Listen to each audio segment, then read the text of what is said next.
Welcome, folks, to our second tasting for October, and presumably by our third tasting of October, a week from now, you New South Wales lot will all be free and out there and able to do exactly what you want to do, maybe. So we'll see how active you'll be. Once all the restrictions come off and so on. Hi, Paul. Good afternoon, Andrew. How are you doing? Well, thanks. We're just getting started. So excellent. Hopefully you got a glass of wine in front of you or something. I got three of them. Yeah. Oh, excellent. Oh, good. Pleased to see you doing that. The Rhone Valley is, I think, a really interesting theme for Australian wine lovers because there's so many similarities. Obviously, it's the home of what we call Shiraz, they call Syrah, and in fact we use that name in Australia quite a lot now as well, which I'll explain in a sec. One of the things that I like about the Rhone Valley are the Rhone whites, and we don't really see Rhone-style whites much in Australia. There is a little bit of Viognier, and there's a little bit of Marsanne, but not much. And Marsanne's still considered a bit of an oddity, even though Taboulk and Mitchelton have been making it for a long, long time in central Victoria. So the styles, I think, are really interesting. Rhone wines have got a certain interesting texture and richness. This is both the whites and the reds, without having too much alcohol. And they're really good with food. And well, we're going to taste and talk about that in a moment. I've got my little, map here. So just to refresh your memory, I'll just show you. Hopefully, you can all see that. So here's our map of the map of France, and you can see where we are. We're down in the southern eastern Mediterranean coast. So there's the Mediterranean there, where I'm hovering the mouse, and if you've ever travelled through the France or the Riviera, you've probably been around this coast. There's Marseille, which is quite famous. The Rhone's broken up into the northern bit and the southern bit. The southern bit is easily a very large, much bigger producing area, and is famous for people, or a lot of Brits actually going and retiring or spending holidays there, and having a year in Provence and all the other wonderful things that you can do in that part of southern France. It's a generalisation and it's changed a fair bit, but the northern Rhone was always the more prestige, more expensive wines, and the southern Rhone was always considered more rustic, more provincial. That's changed a lot. And there are now regions in the south of the southern Rhone that are very much sought after. Historically, you can see, I'm just going to wave my mouse, there's a little central part here, quite high up, but right next to the Rhone Valley itself, which is Châteauneuf-du-Pape, the wine that Paul just mentioned.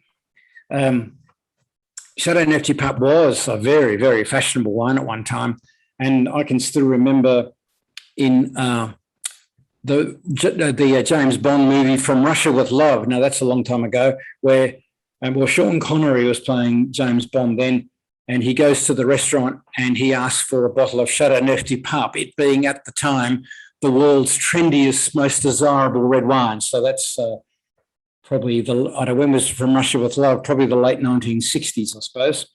And so Châteauneuf-du-Pape is quite a famous wine in the southern Rhone, but some of these other names, Gigondas and others there, are quite well known.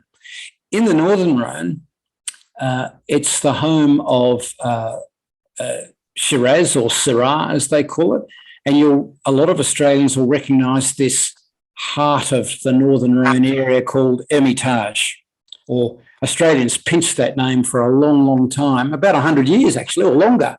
Australians used to call Hermitage, was the ripped-off name that was used to describe the name of the grape. And when the European community laws came in and Australia had to stop using all those names, Australians had to stop using names like Claret and Hermitage and Port and Sherry and Moselle and Chablis and all these other European names.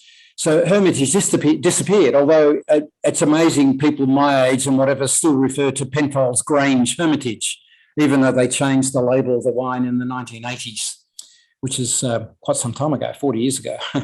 And so that's Hermitage. Crozes Hermitage is right next to it.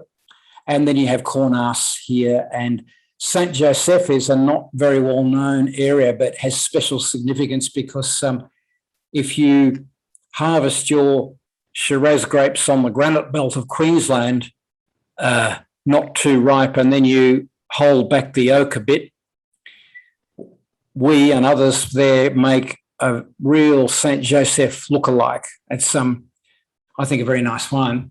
Further north, you have Condrieu and Chateau Grillé, which are famous for Viognier, the white grape, and then the last district there's Côte Rôtie, French for roasted slopes. They have the amphitheatre vineyards. Côte Rôtie is the area where there's a little bit of Viognier in the Shiraz, in the Syrah, and that's either done by field blend or where the Viognier is picked first because it ripens faster, and the Shiraz is picked second. And after the Viognier has been pressed off, you've got the wet skins left behind of the Viognier. You can actually put your Shiraz in on top in the vat, and the yeasts that have fermented the Viognier will then kick off your fermentation for the Shiraz, and you get this sort of so-called co-ferment process.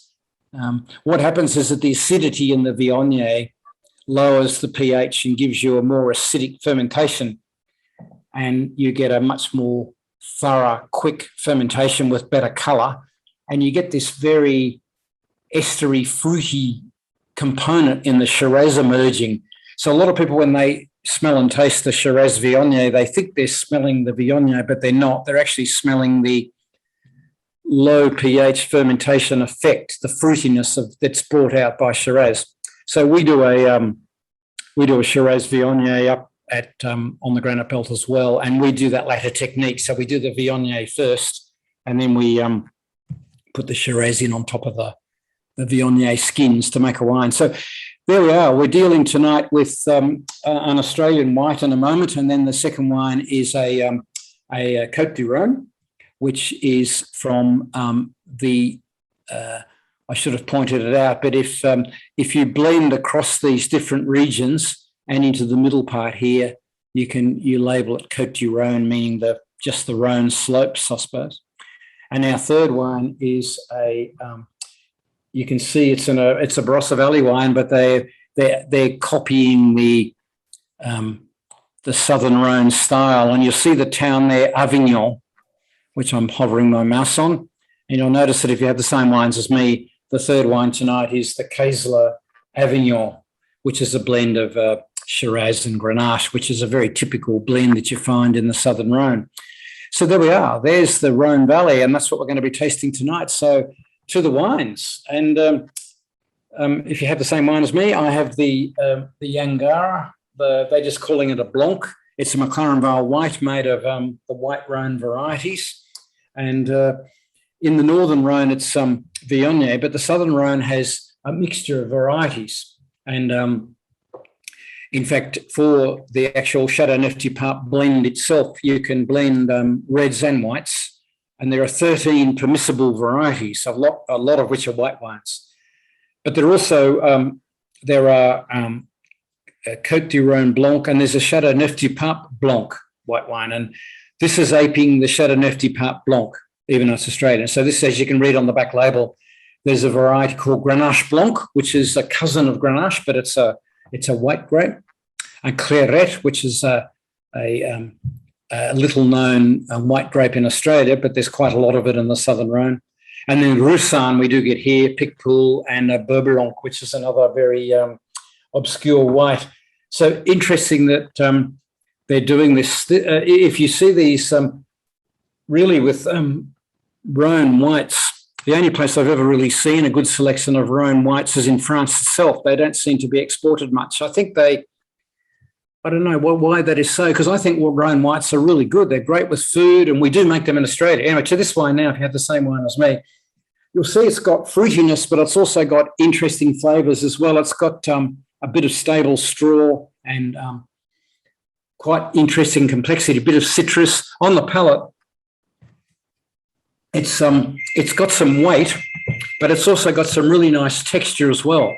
I'm just going to stop the noise. 1 sec.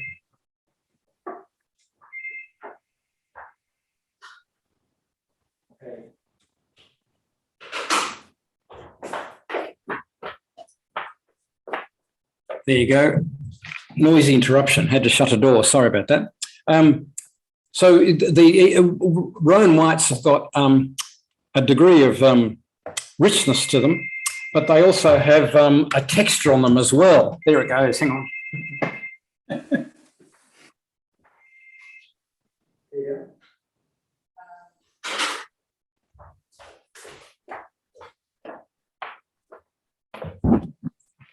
So much for a very smooth rehearsal of and that's the interesting thing about Rhone whites. Straight Viognier has a lot more purity of pears fruitiness, and they can get quite viscous and alcoholic. But blended Rhone whites, I think, offer interesting complexity, nice dry texture, a little bit of weight, go really well with food. They're still refreshing. And it's probably a style of white wine that you never saw much of in Australia, but obviously it could be very popular with food. And I myself think that we'll be seeing more of the Rhone styles on Australian wine, both red and white, but particularly the whites. So if you have the same as me, I mean, if you go back and look at that wine, I can see there's pears and there's some peachiness and there's that stable straw, and there's all sorts of things going on. It's quite a complex, intriguing wine, and it'll be lovely with a certain array of foods that would go with that. It's got some nice weight and viscosity as well, which is makes it very agreeable. It's not too acidic. It's not the steely, very dry, crisp style. It's actually got a bit of weight and a bit of texture and interest to it. So it is ideal for an array of foods in the evening. So that kind of sums up a lot what you do get with the Rhone style whites. And there are a few of them starting to emerge. Tabuk does the straight Marsanne, but every now and then they do a little blend. But I see Mitchelton now for some time have had a wine they call the Mitchelton Airstrip, which is named after their airstrip vineyard, and it's a blend of Marsanne and Viognier, which is, if you like, a Rhone blend, and it's quite good value. You can see Mitchelton Airstrip quite inexpensively in the shops, and they make quite a lot of it, so it's readily available. I think it's in Dan Murphy and so on. So that's something to look out for. So there's our Rhone white. You can be unusual to find a Southern Rhone white wine in Australia. Very unusual. You might see a Châteauneuf du Pape Blanc in a super premium wine shop, maybe. Otherwise, it'd be hard. But you do see some Condrieu, although they're quite expensive. In Australian Viognier, it was tipped to be maybe the next big thing about 10 years ago, and it never really materialised. And in the Australian wine shows, which I do a bit of, which tend to be a really good litmus test for how things are going, the Viognier class and the Viognier blends are perceived as being a pretty weak class in Australia, and everybody's wondering what's going to happen next. Viognier is not the easiest variety to grow. We've got quite a lot of it up at Hidden Creek, and it's not easy at all. And it's also not easy to turn into wine. It tends to ripen very easily. It can drop its acidity and get very alcoholic very quickly. So you've got to be pretty careful how you do it. And having said that, I think ours is pretty good, and we have big plans to do more with the Viognier and the Viognier Marsanne blend. But we'll just have to wait and see about that. We extended our vineyards fairly substantially 2 years ago, and we put a lot of Marsanne and a lot of Viognier in, and it's just coming along now. So we won't get a first vintage of that for another year or two yet. But I'm quite keen to try that when it comes up. And Amy, to your question there, the Rhone is considered of the bigger districts in France. It's considered by the French to be a district where quite a lot of the natural wine production is taking place. Now, there's a lot more of that sort of interest in Australia, I think. We have natural wines and hipster wines and alternative wines quite a lot. In France, of course, the traditions are pretty strong. Having said that, I guess you'd say that I guess an epicenter of making natural wine would be Provence, that is the southern Rhone area. And so,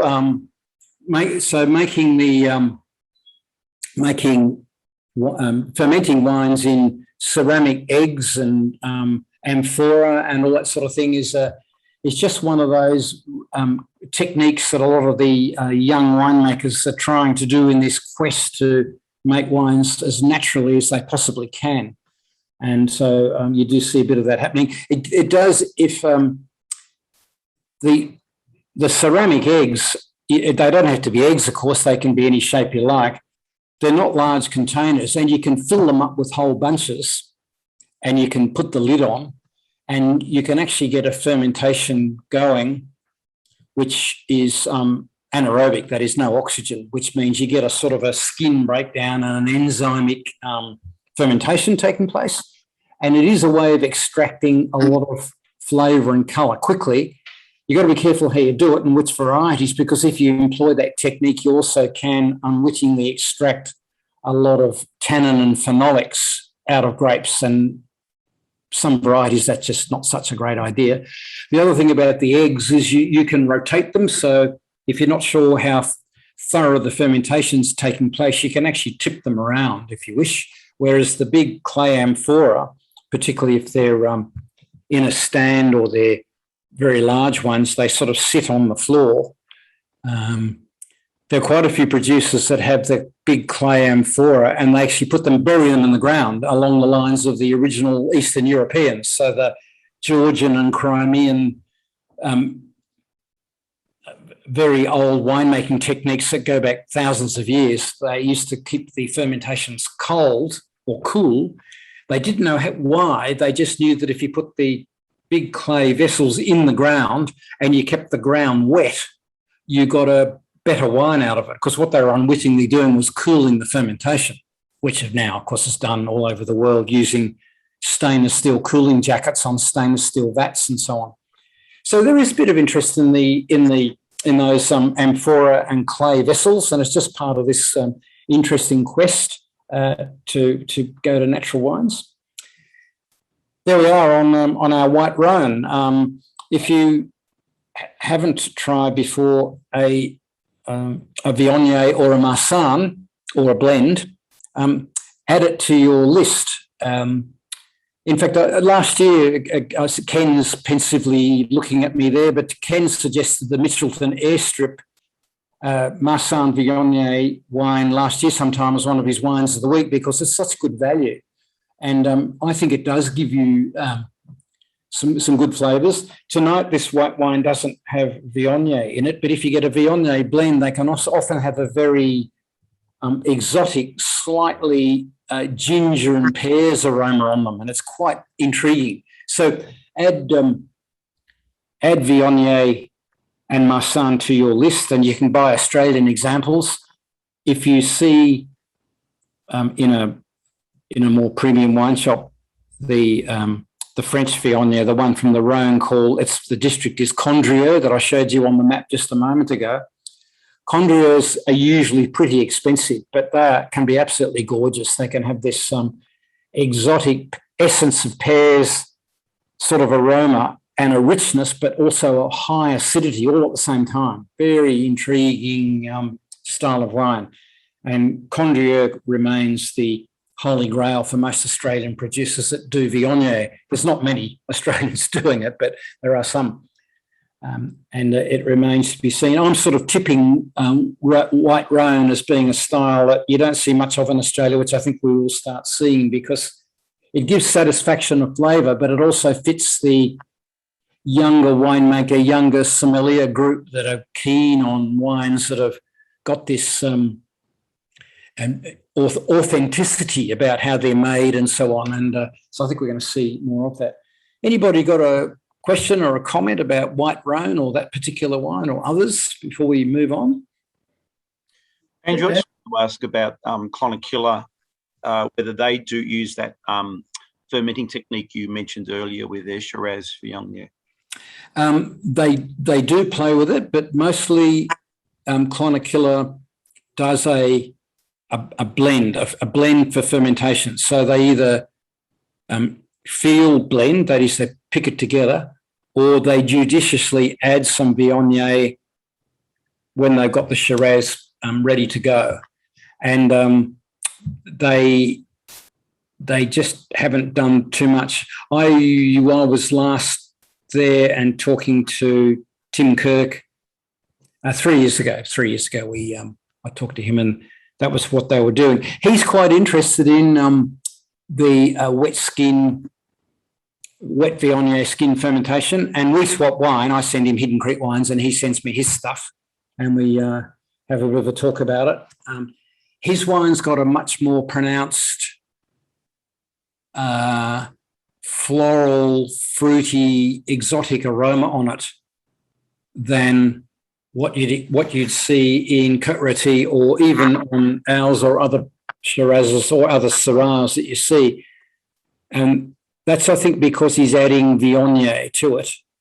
And I don't think he gets the Viognier aroma per se coming through, but he certainly gets this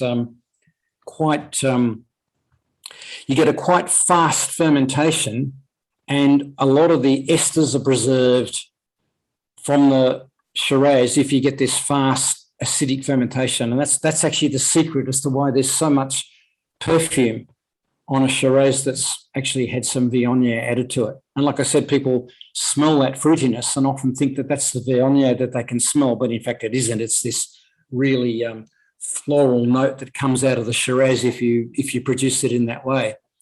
But you do see pretty good Shiraz Viogniers around Australia, readily available. I mean, Clonakilla is probably the most prestigious of them. It's quite an expensive wine, that wine. It's $100 or more, but you can get, Mitchelton do them, Hidden Creek, obviously, and a few other producers on the Granite Belt do them. There are a number that have played with it. Quite a few producers that used to do it have got out of it. There was quite a lot of Shiraz Viognier in the Yarra Valley, and I don't know of any anymore.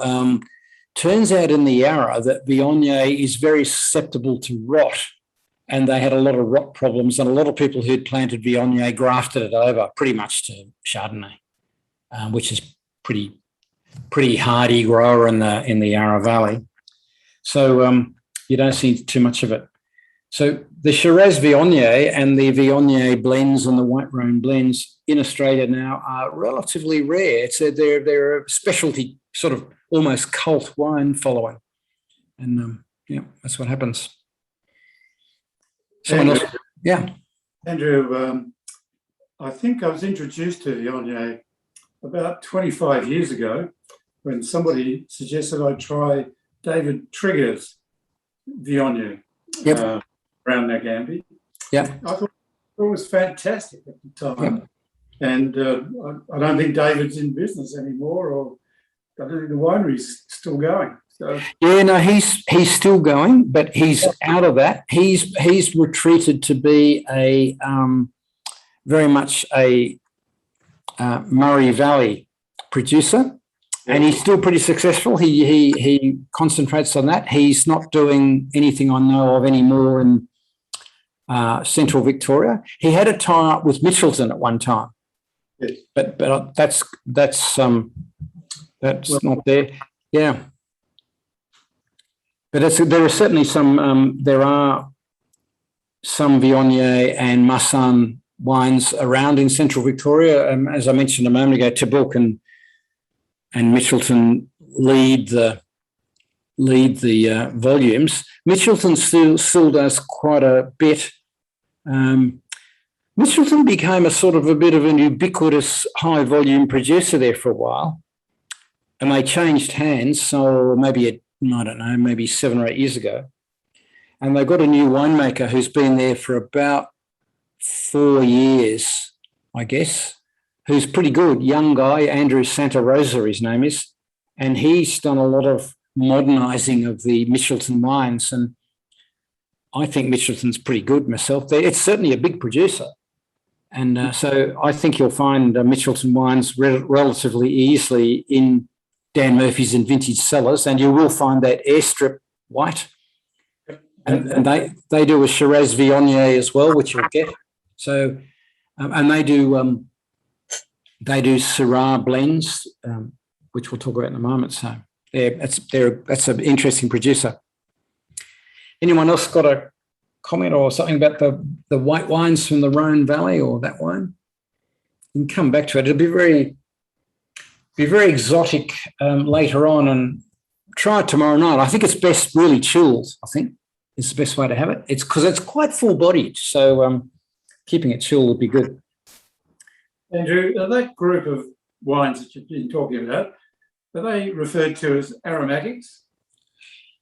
Not really. Okay. Aromatic is a tricky term. In the wine trade, aromatic normally refers to Riesling, Gewürztraminer, Muscat Blanc, the wines that are very grapey and fruity. That's what people call the aromatic varieties, as distinct from wines that have a very fruity aroma just anyway, which you would say are just aromatic as just describing, just using the word as an adjective or something. But in the actual wine textbook style, the so-called aromatic varieties are those German Alsace varieties. Okay. Having said that, I mean, Viognier can be very aromatic, as a term to use, but Viognier itself is not known as one of the aromatic varieties. Yeah. Let's go to our reds, and on the map before I showed Côte du Rhône, and if it's blended from those other areas, you can also call the wine Côte du Rhône. And Côte du Rhône can vary enormously from year to year in different producers what grape blending is taking place. Generally, the varieties are Grenache and Syrah, and on the back label here, it doesn't tell you. So this one here, I had a taste a moment ago, and it certainly smells and tastes like there's a lot of Grenache in this. It's got that very red cherry, slightly confectionery. People used to call it the boil lolly confectionery aroma, which is a real ripe Grenache thing. But there's some lifted perfume as well. There's quite a bit of spice on this, that sort of allspice black cherry, which would be the Syrah. And on the palate, it's got that juiciness of Grenache, but it's light all at the same time, and it doesn't have that fleshiness that you get on a Pinot Noir, but it's not dissimilar. And that's one of the great tricks, of course. We've talked about this in some previous programs, that Grenache can look a lot like Pinot Noir, a similar colour, similar perfume with the cherry. soft, rich, round palate feel, just not quite as fleshy as a Pinot Noir, but boy, they can be similar. And I've remarked before, if you do go to places like the Barossa Valley and particularly McLaren Vale, and I've judged at a couple of those wine shows, there all the young winemaker guys turn up with a T-shirt that says Grenache delivers what Pinot Noir promises. It's a famous cliche, but everyone's heard about it because there's not much Pinot Noir in South Australia, and they think it's a light wine that's not to be bothered with, and in fact, that's a pity. There just isn't much. There just doesn't happen to be much Pinot Noir in South Australia, so they slag off it a bit, whereas there's a lot of Grenache. And Grenache has been a bit of a poor cousin in Australia for a long time, but in fact can make some really delicious wine. So this wine's got a lot of Grenache and quite a bit of Shiraz in it as well. And it's spicy, and it's got red and black cherry, and it's quite fruity and lifted and easy to drink. I'm just going to do my quality test. We've talked about that before. You sip it and you can taste it for a bit. And it's just fading a bit now. So it's got some, medium, reasonable persistence. It's not super high quality, but it's certainly got some nice persistence. It's very easy to drink. It'll be, again, a lovely, easy food matching. And I've got mine chilled, and it's quite good. And, I think it could be for lunch or the evening, and it certainly would do the job of where, you could serve a Pinot Noir. You could easily do a Grenache Shiraz blend. One of the things that I've mentioned before is that in Australia we have a lot of producers that make a straight Shiraz. Some of them use the term Syrah. Quite a few of those producers also do a Shiraz Grenache blend. And maybe they also use the third red grape in Australia that's also from the Rhone Valley, which is Mourvèdre. And because that's such a mouthful, they use names like GSM or SGM. You put the name first, that's the majority of the blend. So some people make a Shiraz Grenache Mourvèdre. Some people do a Grenache Shiraz Mourvèdre. There are Mourvèdre Shiraz Grenaches. There's MSG. There's all sorts of different combinations. Invariably, you'll find that the Grenache Shiraz blend is cheaper, significantly cheaper than the straight Shiraz from the same producer, because the blend of Shiraz is perceived by the Australian consumers as being a compromise. Yet the same care and attention goes into a Shiraz blend as the straight Shiraz. So one of my tips for some years has been that if you see a producer from Central Victoria, Barossa Valley, McLaren Vale, various other places where they're doing a straight Shiraz, but they're also doing a GSM or an SGM or just a straight Grenache Shiraz blend, whatever, that blend will be cheaper and will be really good value. And I see that time and time again in the wine shows where you get the straight Shiraz category and then you get the Shiraz blend class. And normally the Shiraz blend class is really good to judge, good quality, and there's some really nice wines. So we have here a Rhone example itself from the Rhone Valley, which is a Grenache Shiraz blend. And in Australia, we certainly have the Grenache Shiraz blends that are lighter and fruity and something towards that style. But we also in Australia have quite big, well, with oak, made like a conventional Shiraz in many ways. So there's a whole array. So when you start exploring Shiraz Grenache blends and Grenaches and so on in Australia, it's a big field to explore. It can be very interesting because there are some colder climate producers and warm climate and very full, very ripe styles, light and elegant and no oak type styles. There's everything in between. So it's quite an interesting area. Our second red is from Kaesler. Kaesler's an interesting producer in Barossa Valley, very much part of that young Barossa, young guns, Barossa artisans movement. So it's a story you hear so many times. So dad and granddad grew the grapes, very old vineyards, and sold all the grapes off to, in this case, mostly to Penfolds, because they're not very far from the Penfolds Kalimna vineyards. And Penfolds bought their grapes for a long time. When the younger son came along, he's not so young anymore, he's been doing it for about 15 years, I suppose, and did his wine science degree, came back and sort of took over. He started to hold grapes back and make wine, and more doing that, still selling grapes off, but holding stuff back. So even though Kaesler is a relatively new label, it's only been around maybe 15 years, in fact, they have access to some pretty big vineyards, and the vineyards are old, they're old, established, mature vineyards. So you've got pretty good resource. And the Kaesler style is part of that young gun style where they don't use too much oak. And they're trying to bring out the grapes flavour as distinct from the traditional Barossa method, which was to use a lot of oak, particularly American oak. So this wine here, he's actually named it Avignon after that town or the city I showed you in the Rhone Valley a moment ago. And he's designating the style that he's attempting to create here.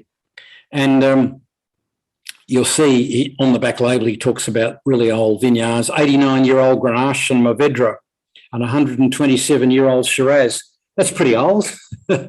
And so this is a GMS blend, I guess you'd say. And he says he's only used 3- and 4-year-old French barrique oak, which that is, by the time you get barrels that are 3 and 4 years old, they've given up their flavour. They're just really a storage vessel to allow a controlled ingress of a bit of oxygen, which just helps the polymerisation of the tannins to just soften it. Anyway, to the wine. You can see by the pale colour that there's a lot of Grenache in that, because Grenache doesn't have the depth of colour that you see on Shiraz and Mourvedre. And, it's got that same deep red cherry, boiled lolly confectionery aroma, which is the Grenache thing, which I don't mind at all. Again, a very silky, soft mid-palate. It's a little bit more alcoholic than the French wine. You can actually taste a slight hotness. So again, served chilled. What is the alcohol? Tastes about 14.5. 15%. I thought it was 14. Whereas the Rhone wine is, it's 14.5 as well. Certainly the Kaesler wine, you can see there's some warmth of alcohol on it. The question for you is, what do you think, given that these are both Grenache Shiraz blends or Grenache Syrah blends, one from the Rhone and one from the Barossa Valley, do you think they're birds of a feather? Do you think they're recognisable as being from the same family? That's the question. They both have that red cherry, red fruit, boiled lolly confectionery aroma. I think both have a fairly forward Grenache style to them. I think the French wine has got a bit more black cherry and is a bit in the darker fruit. It really smells like Pinot. I mean, I know when you taste it, you can see it's not. And there is a perfume on that French wine that's not a Pinot Noir thing. There's certainly a lot of perfume on the French wine as it's warming up. It's pretty good. The Australian wine is a much more forward Grenache in a Grenache style. So I think they're birds of a feather to an extent. This is all part of the debate, of course. I think Rhone Reds are so desirable, so good for food, so inexpensive. And if you buy Hermitage or top coat roti or Chardonnay du Pape, you've got to pay a fair bit of money. But if you're buying other parts of the Rhone Valley, they're normally very modestly priced. Andrew, I'm not drinking the same wines. I'm drinking a Paul Mass Languedoc SGM. Yep. And it's an 85-10-5, and the 10% is Grenache Noir. Is it the same as a Grenache? It's not exactly. Grenache Noir is it's a sort of a clone. It's very, very similar. It's just come from a different stream, and it is kept as a separate name. But for the purposes of tasting the wine, very, very similar. Grenache Noir is a variety you see a fair bit in Priorat in northern Spain. There's a lot of it there, and they blend it there with Carignan to make quite a big flavoured red. But that'd be an interesting wine, David. Well, Yeah. your description of the nose of what you're drinking was perfect for what I'm drinking. It was exactly the same, and all those descriptions you gave, I could easily pick those up. The other one I've got is a McLaren Vale Serafino, which is a GSM, and it's quite bold. Yep. But I prefer the nose of the French one. Yeah. Yeah, I like the one here too. The question there from Amy and Todd about the chalkiness palate texture on the French wine. The French wine does have a bit more acidity and a little bit more tannin, and the acidity and the tannin combine to give you this so-called chalky texture, which you tend to see on any comparison between French wine and Australian wine. The Australian wines are normally more fruity and round and generous, probably more alcoholic too. The French wines tend to have a bit of texture, and that chalky sort of, sometimes people describe it as powdery.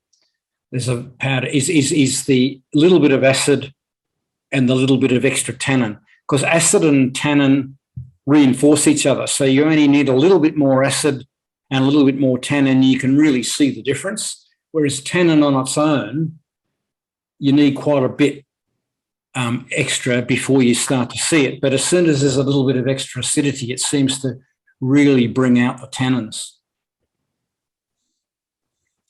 It is that is an acidity thing. There's an acidity on that French wine that is not really on the Australian wine. Andrew, you say that French style, like often if I'm drinking a wine blind and I don't know whether it's from Australia or France, I'm thinking, how can I tell where this is from? And I've never heard of that chalkiness as a trick to use to distinguish between the two of them. I find Australian wines generally very clean, very fruity, fruit-driven, could be acidic, but there's not, the thing that I think is missing out of Australian wine is a sort of dryness or something that's classic of French. Yeah. And I think that's true. It has become confusing. I've debated this at length with Ken, who's watching on. Ken was in the UK wine trade for one time, and we talked about this back in when I first started doing my Master of Wine studies, and when back in Ken's time in the UK wine, whenever you had a forward fruity aroma, you knew that was a New World wine, and particularly if you had a soft palate. And as soon as you had earthiness, smokiness, animal aromas and austerity, and then a steely palate or tannin or a hardness on the palate, you knew that was European. Now, if it was better European, there was enough grape ripeness to give you a mid-palate and balance all that out, so the wine was okay. But if the wine didn't have good quality of raw material fruit, a lot of the European wines are either too acidic or too tannic or whatever. It went for some time, and what essentially started happening pretty much in the 1990s was that the Australians arrived, and the biggest, fastest mass-produced wine markets in the world were the UK and Germany, where it's dominated by the supermarkets. And the supermarkets worked out in a millisecond that if they get Australian winemakers, they'll sell more wine to their customers. And so we had the era of the flying winemaker, and hundreds of Australian winemakers went and did the Northern Hemisphere vintage when things were, quiet back in the Southern Hemisphere. And suddenly all these wines started appearing, not only Australian wines, but suddenly Australian winemakers were popping up in France and Italy and Spain and whatever.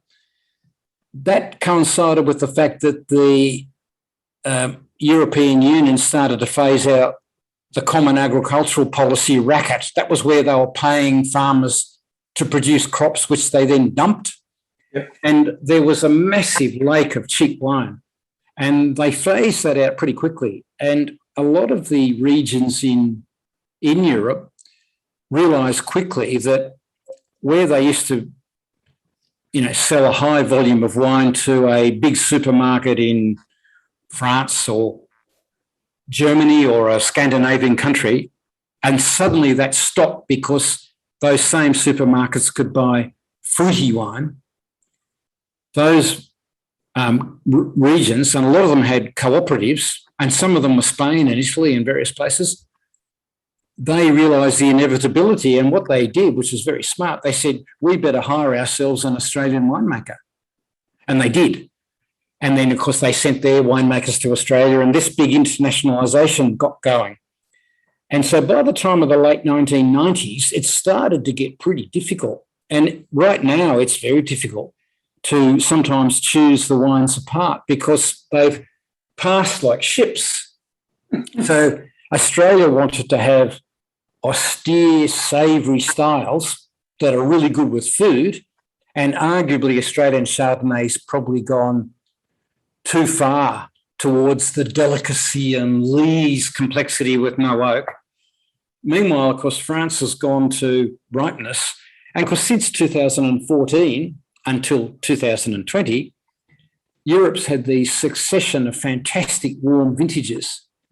And so, like it or not, all this European wine's got ripeness and fruitiness, and they're forward and they're juicy, and they're whereas Australia, we've had some pretty difficult years, and we've got these more steely styles. So what you said a moment ago was true. Now it's bloody hard. I hate to be doing master wine exams now. God, it'll be difficult.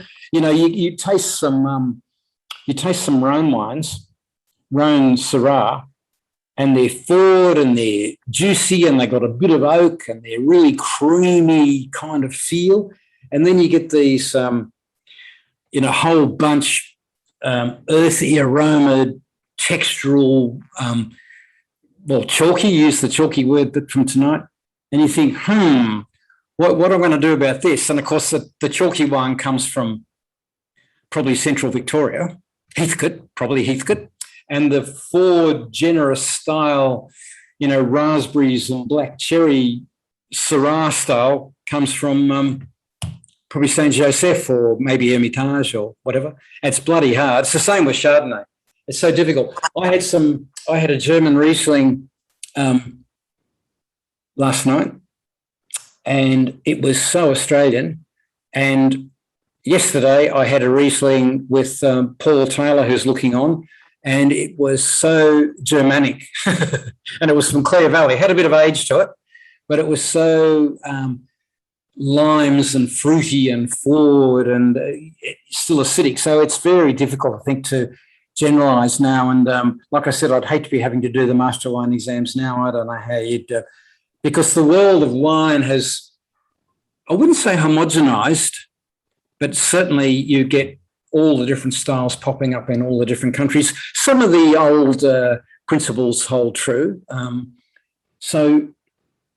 example, Californian wines are still very distinctive. Americans like big, rich alcoholic reds and big, rich alcoholic whites.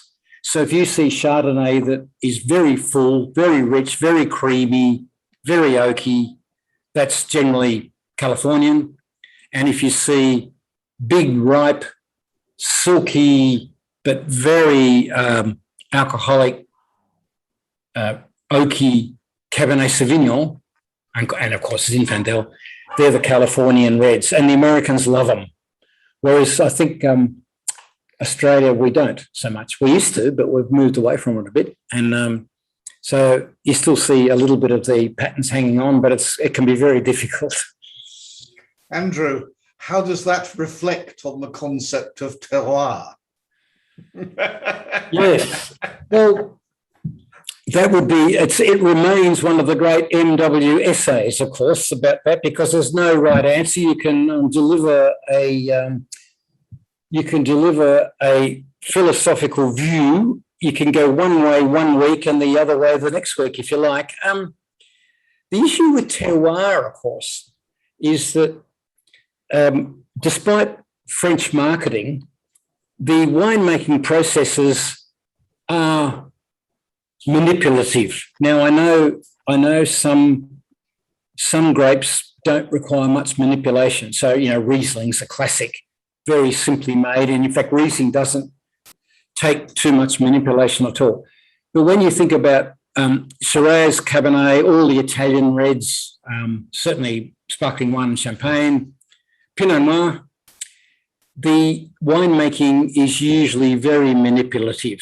Now, provided the manipulations are a very sensitive type of process that's very suited to the grape and the region, the argument runs that manipulation winemaking is part of the terroir. It belongs to the region. It's part of the culture. And unless you do some of those manipulations, you just don't bring out the flavour.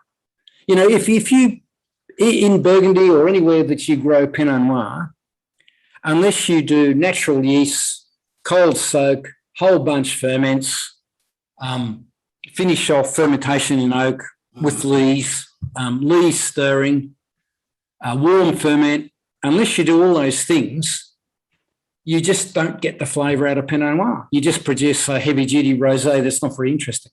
So for centuries, the Burgundians have been doing all that, and of course now with all the Pinot Noir regions around the world, all the new world producers do a fair bit of it as well. The big question is, of course, you've got to be a bit sensitive to the right interventionist manipulation. Now, the big natural wine movement hates this discussion because they just don't want to believe that there's anything manipulative about making great wine. And the great marketing spiel, which we've just discussed before on these tastings, is that in the great wines, they say the wine is made in the vineyard. The winemaker is just a conduit to bring the grapes to the bottle, and we do minimal intervention, they say. Yet they all do the things I was just talking about. In Bordeaux, different ripenesses, a hell of a lot of manipulations in the vineyard, like massive summer prunings and crop thinning and God knows what, and then different ripeness harvests, and then natural yeast ferments. There's a whole array of maceration techniques that take place with Cabernet and Shiraz, and all sorts of things go on to get the flavour out. So the argument, like I said, the argument runs that that's part of the terroir. So bound up with that is this endless argument. So if I make a Shiraz a certain way in the Rhone Valley and I make a Shiraz in the Barossa Valley using exactly the same technique, how come I get two quite separate wines, And we need a few hours for that, Ken, probably, over a couple of bottles. It's certainly the stuff of MW essays, you get that kind of, that question thrown at you. I'll be there. I'll be in Brisbane sometime.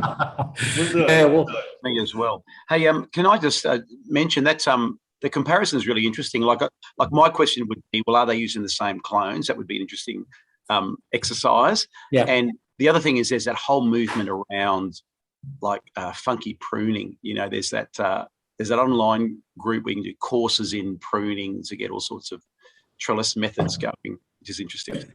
Yep. Well, the thing about pruning is that what you're aiming to do is to get a good balance for your vineyard. Now, a good balance for some producers is a fairly high crop, with some flavour, because they're selling their grapes at, say, $1,000 a tonne, whatever that is in euros if you're in France.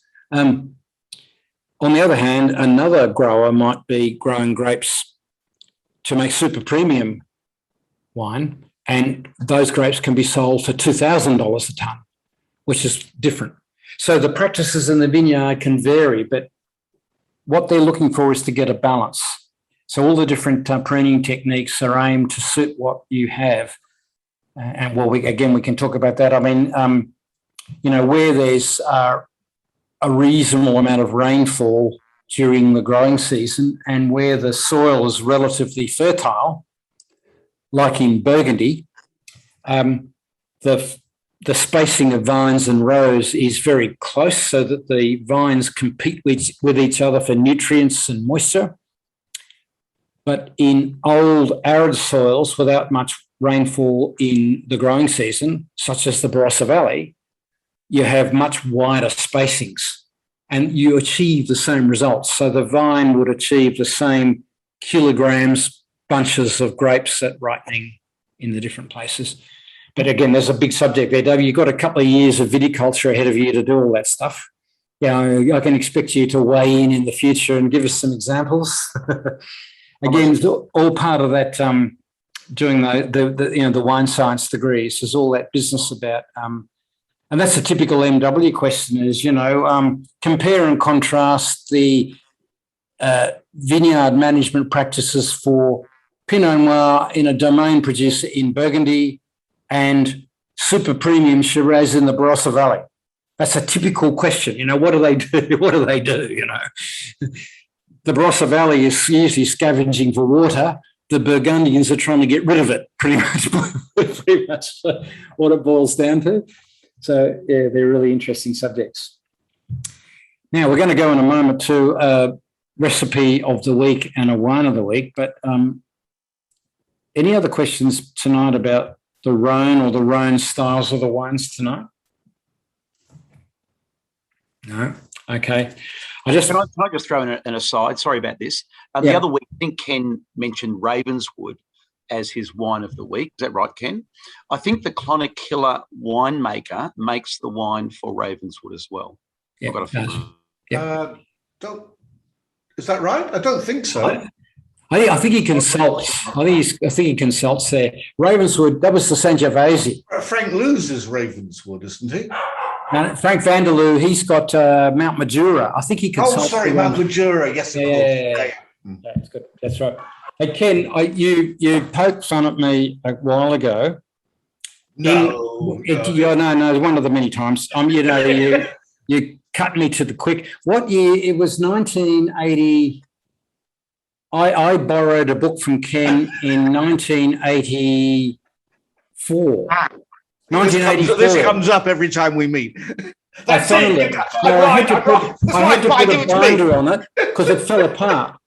It's got hand notes by you in the book. I've got it here. I could mail it back to you, but I think this should go into a museum. It's got yellowed pages. I must tell everyone it's the very first English language guide to Bordeaux. And I pinched it from Ken in 1984. I still have it. I must tell the story that I'm sure is in that book, which I just love, about the Russian count who ordered his La Récolte de la Maquis de l'Ursulus 1847 to be bottled in cut glass decanters with the stoppers tied around the neck with a silk ribbon. And that was a whole tonneau or barrique or whatever it was. So how many cut glass decanters would that have been? And have any of them survived? Yeah. I would love to know if there's one lurking in a museum. And sorry, did I add the inscription Maquis de l'Ursulus 47 had to be in gold leaf on the decanter?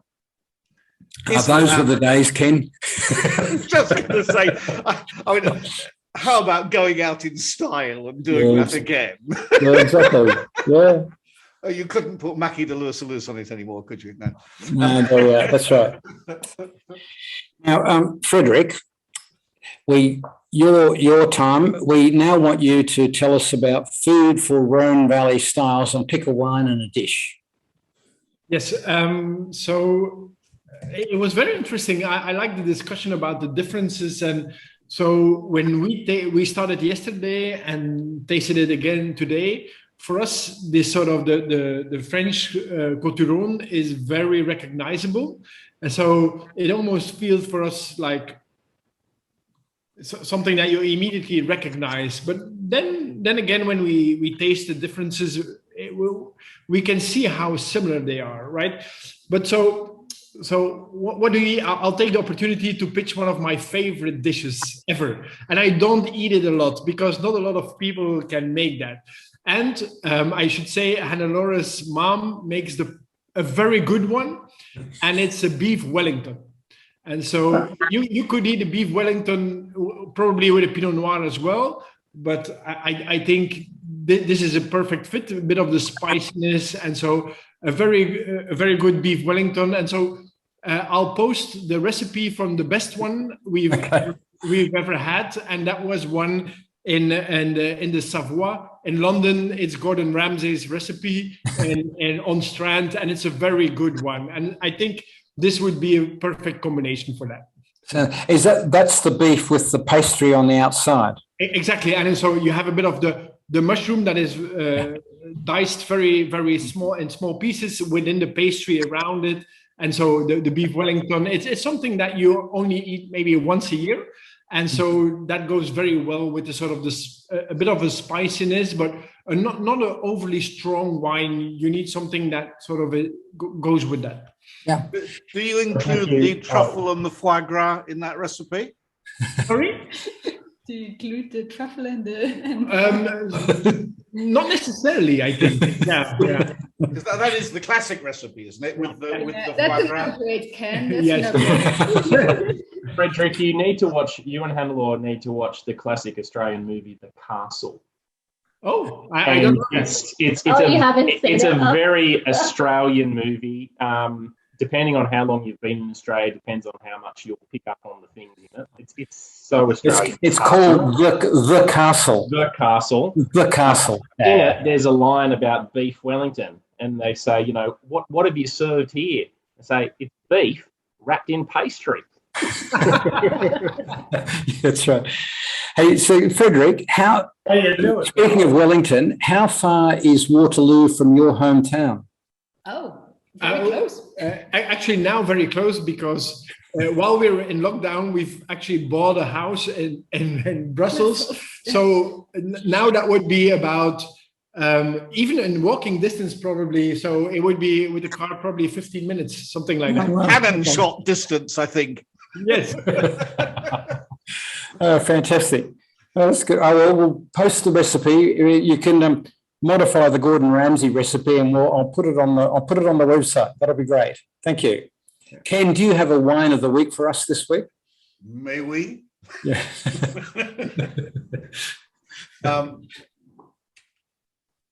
Usually Australian and usually lesser known varieties, but sometimes we do have to go back to La Belle France. Yep. And after the champagne, we'll do the same thing again. And this is another wine which you can obtain now.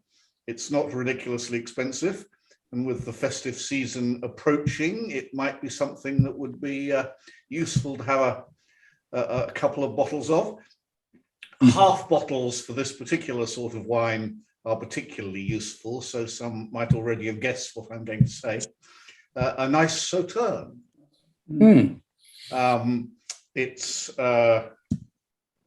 That's the link where you can get it. It's currently available at Nick's, Chateau Aubergeron. Yeah. Part of the vineyards next to Icam. Not sure. but it did get given 97 points at the World Decanter World Wine Awards. Now, Andrew, that suggests it's not bad, doesn't it? Yeah, that'd be good. That'd be interesting. But I think Sauterne again is one of those wines that's very good value at the moment. People don't drink it. I agree. If you bring out a half bottle, or for that matter, a full bottle at a dinner party or something or other, or in a restaurant, you just order it and if you ask, people will say, "Oh no, thank you," But if you just put it on, everyone hoes in and they love it. Yes. And they say, "Oh, wasn't that delicious? Isn't that wonderful? Is there another bottle?" So no, we just had a half bottle, And they're really inexpensive. I mean, Australian botrytis wines are inexpensive and good, but these, the wine like the one you just suggested, and a few others, which are all Cru Classé, Barsac or Sauterne, they're all quite inexpensive. You can get super duper world class wines for, I don't know, what's that, $35-40 for a half bottle. That's 37 things. I think that's pretty damn good. Yeah, it's good. It's one of the world's great wines, that sort of stuff. I personally like them. I still buy En Primeur every year, and I always get a smattering of different Barsacs and Sauternes, half bottles. Yep, same here. That's a good one. Okay. So enjoy. That's very good. Well, folks, next week we've got our last Sunday evening for this month, where we're going to explore some Pinot Noirs. I have 3 interesting Pinot Noirs. I've got Don McRae's joining us next week, who's the grower for one of the Pinot Noirs. He's got the vineyard in the Henty region in Victoria. He lives in Melbourne, but he's got the vineyard there. So that'll be interesting. Got some interesting Pinot Noirs for you to try. If you can't get hold of the wines from Wine Experience, just have a look at the list on the website and get something similar. Getting Henty region wines is not easy because it's a very cold, not very well known and not very developed part of western, southern, coastal Victoria. And but anyway, see how you go. And we can have a discussion about Pinot Noir next week. We might have to raise a few of the topics from tonight about Pinot Noir and how they're made as well. And then Andrew, just clarity. Is it next week or the week after? Next week, I think. Or maybe it's the week after. Okay, sorry. So it might be the week after. Yeah, okay. Yeah. Great. Yeah, next Sunday night, you're right. You're very good. Thank you for pointing that out. Next Sunday night, I'm judging wine at a wine show. So, yeah, so it's the Sunday after. Very good. So today, 2 weeks. Okay. So we'll do Pinot Noir. And then we've got a line-up for November. We had the suggestion for champagne, so we're going to do something on that. And we might have to charge a bit more that night for the wine, but we'll do, in the past, we've done sort of one champagne and maybe some other sparkling, but this time I think there's an interest in doing champagne. There are half bottles, so we'll have a look at that to sort of keep it, as affordable as possible. And then I've got a couple of other topics in mind. Seems that there's interest in more topics that have quite a lot of wine appreciation information to go along with it, as distinct from just basic info. So hopefully tonight you've enjoyed a couple of asides about what terroir, Ken's question about terroir, which I talked about, and a few things like that, where certainly getting into areas which would be of interest to people doing WSET exams and that sort of thing. But if those sorts of discussions are of interest, within reason, of course, then some of the topics can certainly be leaning a little bit that way. I've also got some more wines that are going to show their flavour very much of their region in Australia. So that's always a good one too. So we'll look out for those for the month of November. And thanks for reminding. Yes, it's today fortnight. Sorry about that. That'll be good. So I look forward to seeing everybody there. And we're going to rush off and cook beef Wellington now, I think. Good on you, Frederick. Right, gang. See you all in 2 weeks' time. Thank you, Andrew. Excellent. Okay. Thanks, Andrew. Bye. Okay. See you, Paul. Ciao. Bye.